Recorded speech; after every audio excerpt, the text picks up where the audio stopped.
अस्मिन् लोके त्रिविधा जनाः त्रिविध श्रोतारः।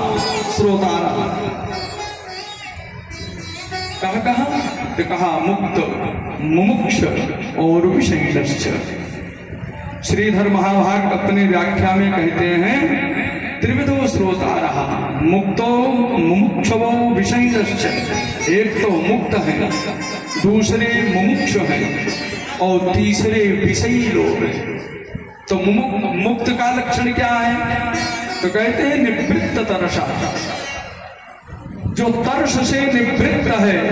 तर्स किसको कहते हैं? तरसो कामो अभिलाषश्च, तो जो नाना प्रकार की कामनाएं अभिलाषाओं से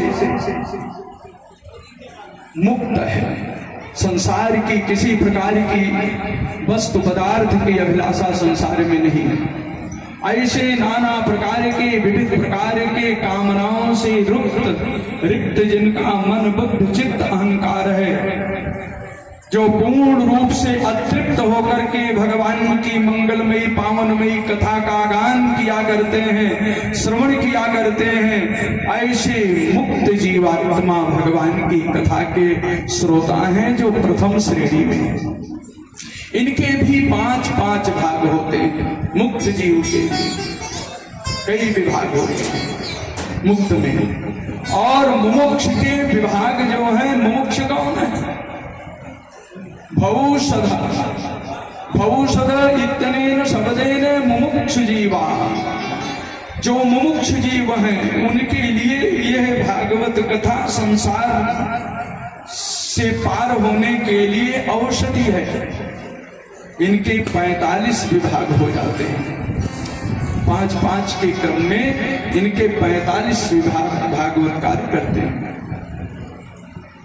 अरे अर्थ कहने का भाव, जो मुमुक्ष श्रोता हैं, मोक्षे छूणाम मुमुक्ष, जो मोक्ष की इच्छा रखे, मोक्ष की कामना रखे, उसे मुमुक्ष। 45 प्रकार के श्रोता का विभाग होता है श्रोताओं। और विषयी श्रोत्र मनोभिरामात्, श्रोत्र मनोभिरामात् इत्यनेन शब्देन विषयी राम जीव। जो विषयी जीव हैं, सांसारिक राग में अनुराग में जो मस्त हैं, खाने पीने में मस्त हैं, उनके लिए भी भगवान की कथा उनके कानों को, उनके मन को सुख देने वाली होती है। भाव यह है कि किसी भी प्रकार से हम मुक्त होकर, मुमुक्ष भाव में होकर अथवा विषयी भाव में होकर के हम भगवान की कथा सुनेंगे तो भगवान की कथा अवश्य हमको लाभ देगी। व्यास भगवान कहते हैं उत्तम श्लोक चरितम, उत्तम श्लोक गुणान वादात पशुनाथ बिना का विरज्येत। उत्तम श्लोक भगवान की ऐसी सुंदर कथा, ऐसी सुंदर कथा आत्मघाती के अलावा और कौन छोड़ सकता है? जो संसार में अपना कल्याण करना नहीं चाहता है, जो संसार से अपनी मुक्ति नहीं चाहता है, वही भगवान की कथा को नहीं सुनता है। कोई आत्महत्यारा ही होगा जो भगवान की कथा सुनना नहीं चाहेगा।